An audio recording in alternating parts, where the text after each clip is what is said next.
అపవాదులు అంటే ఇతరుల మీద నిందేయటం, ఒకరి పరువు ప్రతిష్టల్లో దెబ్బతీసే వారుగా ఉంటారు.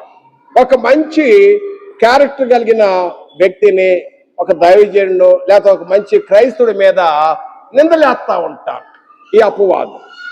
ప్రకటన గ్రంథం 12వ అధ్యాయంలో 10వ వచనంలో ఏముందంటే, 10వ అధ్యాయం 10వ వచనం, ప్రకటన గ్రంథం 2వ అధ్యాయము ప్రకటన గ్రంథము 12వ అధ్యాయము 9, 10 వచనాలలో అపవాది సాతానుడు ఏం చేస్తాడంటే దేవుని బిడ్డల మీద నిందలేస్తా ఉంటాడు, లేనిపోయిన మాటలు.